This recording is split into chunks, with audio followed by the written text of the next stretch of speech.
So, welcome along to another edition of Isolation Interviews for Hospital Radio and my YouTube channel. And I'm super excited to be joined by my two guests today in the form of Neil McDermott and Gina Beck. Thank you both for joining me. No worries. Thank you for having us.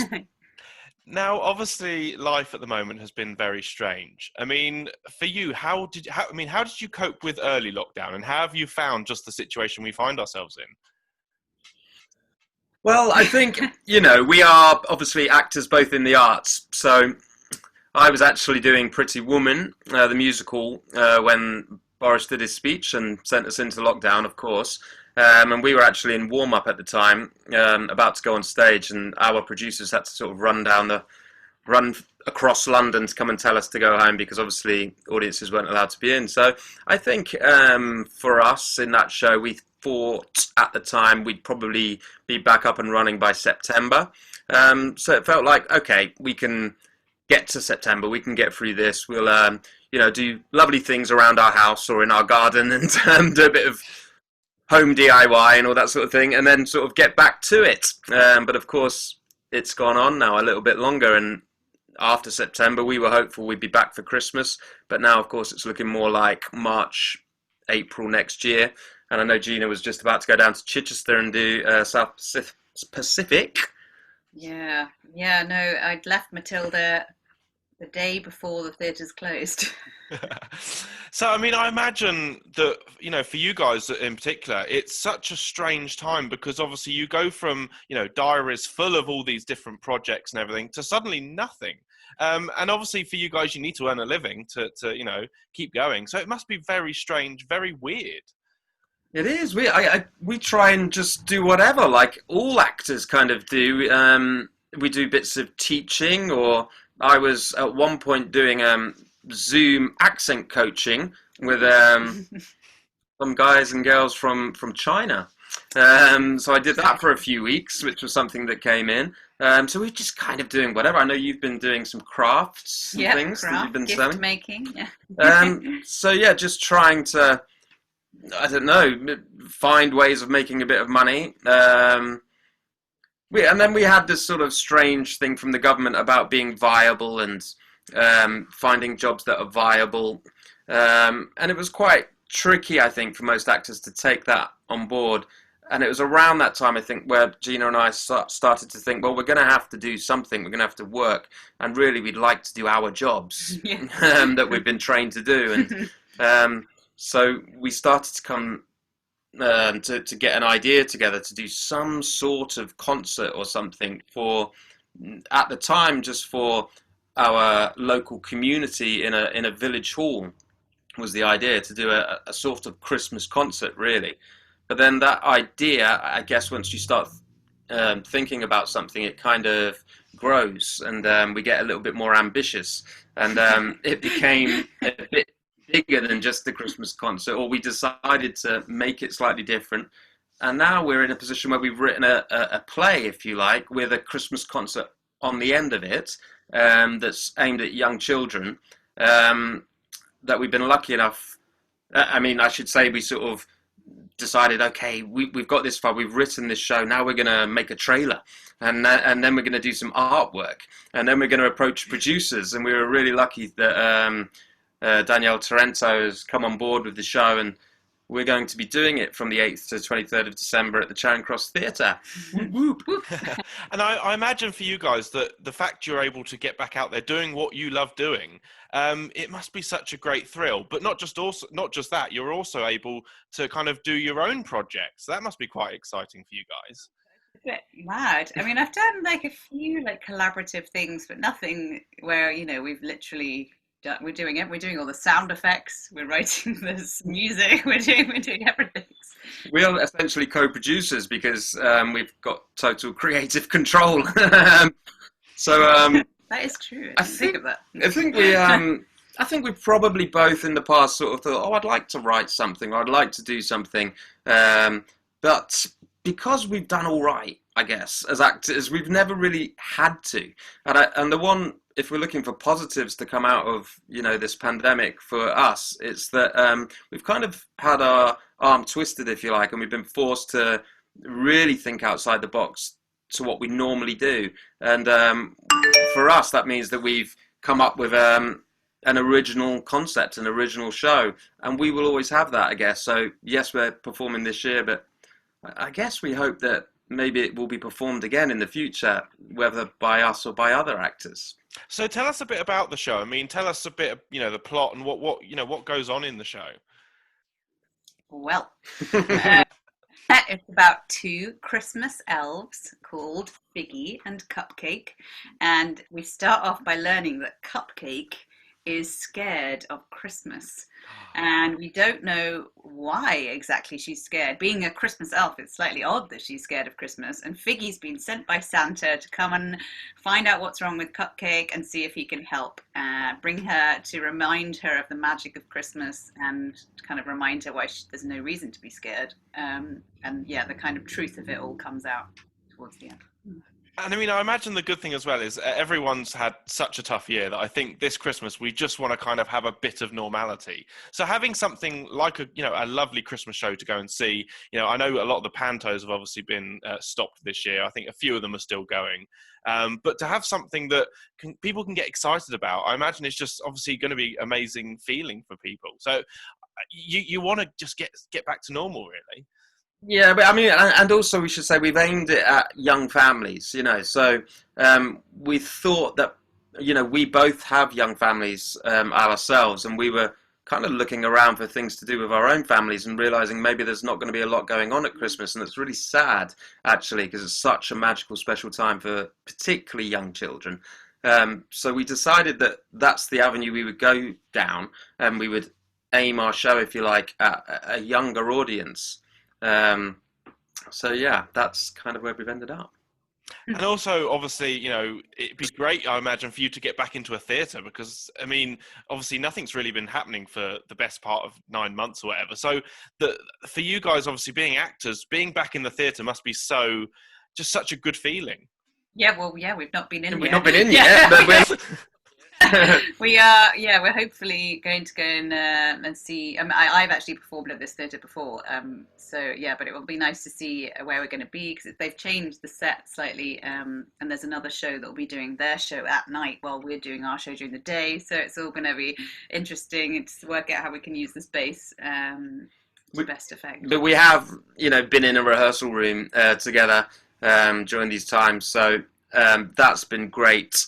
To be, I suppose at one stage we were wondering whether or not we were going to have to sort of rehearse in our front rooms or in our gardens or something. But we've managed to find a rehearsal room to be able to actually put some stuff on its feet. And we've been going through a lot of the music. And yeah, it's been really nice to sort of be creative again and just flex some of those muscles, I guess. It just feels like that's our normal, isn't it? Mm.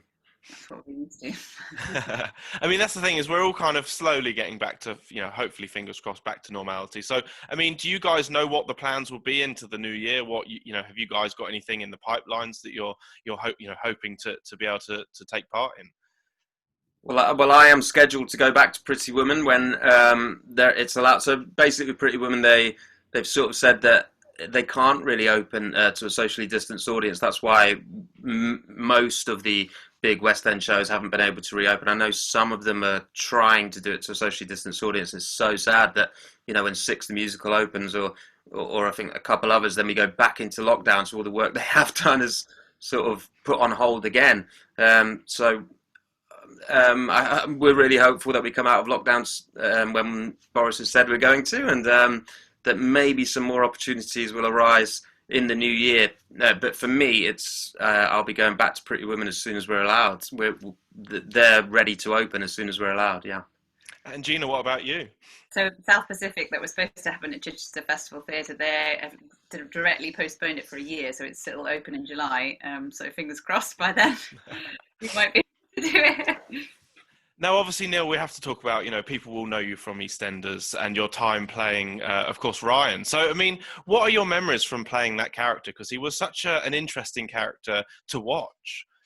Well, first, it's a great show and a brilliant job. I remember getting the call to say that I was going on to EastEnders, and, it's such a British institution.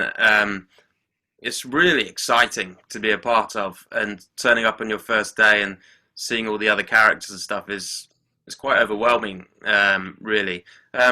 But you sort of find your feet as quick as possible, and you have lots of conversations about character and what they think is going to happen. And then on a show like that, you kind of team up with people.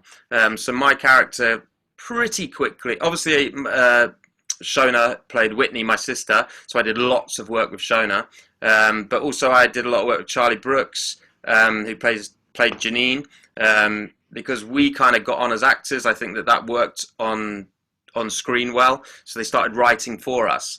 And I was very lucky, really lucky to be involved in like the first live episode that EastEnders did, and some big Christmas storylines. So in 2.5 years, I was quite full on, really, all the time I was there, and getting to do big chunks with Lacey Turner, who plays Stacey Slater, who's obviously a big star on the show. So, you know, I was really lucky, and only really left because I just felt like I wanted to have a go at other things, really, and was slightly concerned that if I stayed too long, then maybe you always hear as an actor that if you stay too long, it's really hard to get work afterwards. That's just like a common thing that they say about. So yeah, I just wanted to go and do other things, really. But sad to leave, and you know, I suppose that door is always open, and maybe the stars will align one day to go back and revisit the character one day. I mean, we know that obviously Ryan's daughter Lily is still on the show, so obviously it'd be great to see you back, and of course Stacey's still there as well. Yeah, I was. My wife was actually pregnant with my first child when the scenes were screening. That Ryan was that Stacey was going into labour, I think, with my child. When I was going into hospital with my wife, they were so confused. Understand? Are we being filmed? Yeah. What's happening? Very confusing. And I mean, for you, Gina, would you ever love to do a show like EastEnders? Yeah, I mean, I just don't really get many like TV opportunities. Having had a massive career in musical theatre, it's quite slightly hard to like jump that gap. Obviously, I would love the opportunity, but it just hasn't really arisen. Maybe one day in the future, I'll jump, take a look. I mean, what would you say would be your dream? I mean, have you both got like a dream job, a job that you would just, if it was offered to you, you would take it without even thinking?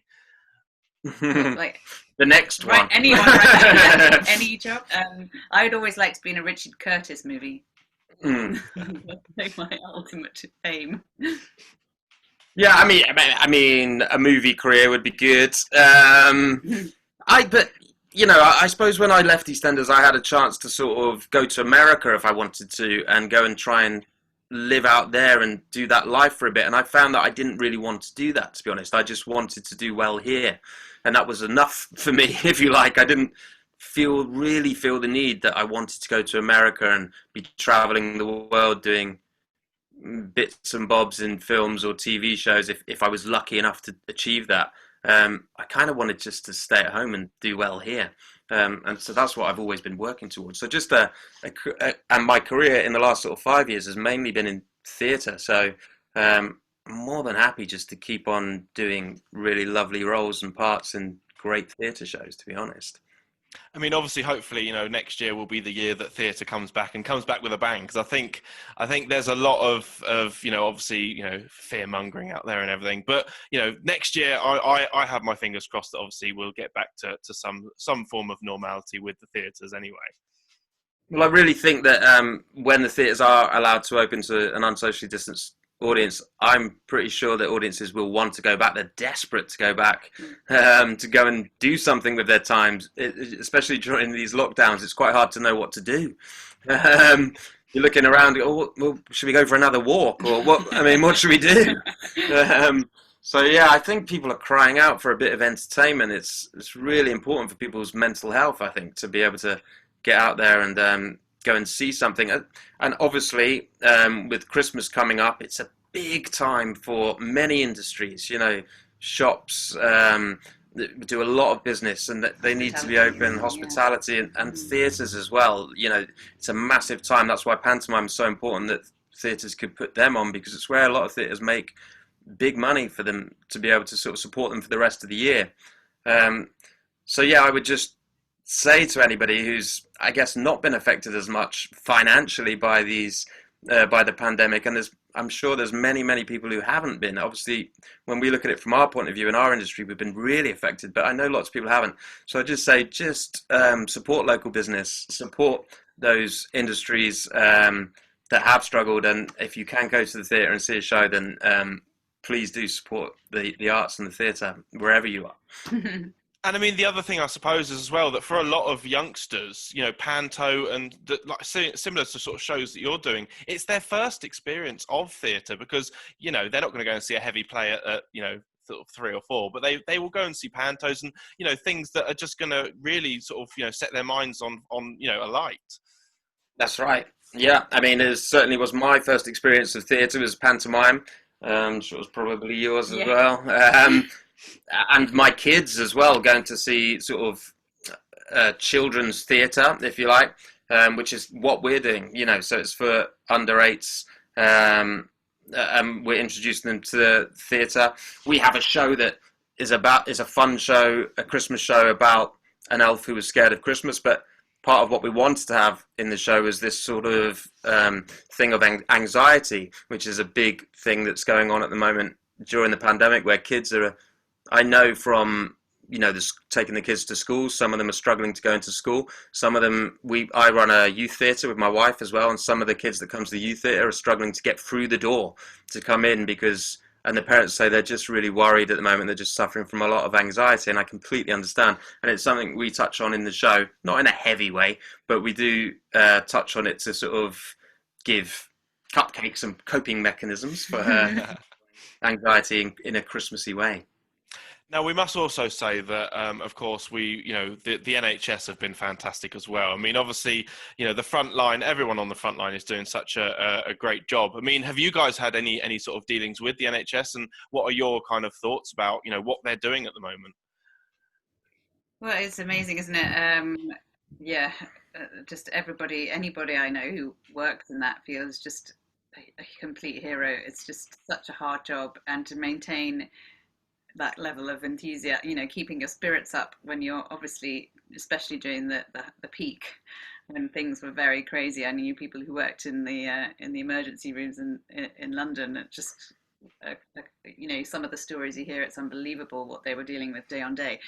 So I think all credit to them, and I'm glad that a lot of, you know, businesses and people have recognised the NHS and given discounts and given a special treatment. You know, they should have at least 5 years of like having an amazing time outside of work, as well as doing their jobs amazingly well too.